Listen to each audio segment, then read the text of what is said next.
దరిపల్లి మండల పరిధిలో వాడి గ్రామంలో ప్రకృతి విలయతాండంతో దాదాపు గ్రామం అంతా ఈ వరద నీటితోని మునిగిపోయింది. దాదాపు 3 ఫీట్లు 4 ఫీట్ల ఇళ్లల్లో మట్టి పెట్టింది.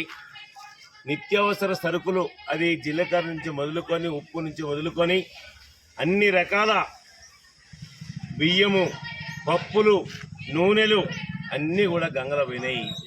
ఇవాళ వండుకుందామంటే కూడా చేతిలో ఇది లేదు. అట్లాగే ఫ్రిడ్జ్ ఇంట్లో ఉన్న విద్యుత్ పరికరాలు మొత్తం దెబ్బతిన్నాయి. బెడ్లు మంచాలు బట్టలు ఫ్రిడ్జ్ అట్లాగే అల్మార్ లోపలికి నీళ్లు పోయి ఉన్న బట్టలను కూడా నాశనం చేసిన విషయాన్ని మా పరిశీలనలో తేలింది. నిన్న గ్రామ ఏదైతే సఫాయి వాళ్ళు ఉన్నారో పారిశుద్ధ కార్మికులు ఉన్నారో వాళ్ళకు మాస్కులు ఇవ్వాలి, శానిటైజర్ ఇవ్వాలి. ఎందుకంటే ఇతరులని రక్షించడానికి చేసే కృషి వాళ్ళు కూడా జబ్బులకు బారిన పడే అవకాశం ఉంది. అందుకని వాళ్ళకి శానిటైజర్లు మాస్కులు అట్లాగే తగు జాగ్రత్తలు ఇవ్వాల్సిందని చెప్పేసి కోరుతా ఉన్నాం. అంటువ్యాధులు వచ్చే అవకాశం ఉంది.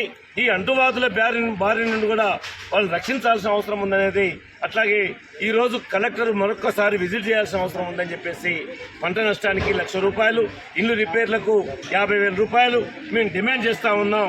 ఈ సిపిఐఎంఎల్ ప్రజాపంద మాస్ లైన్ పార్టీగా మేము గుర్తు చేస్తూ ఉన్నాం.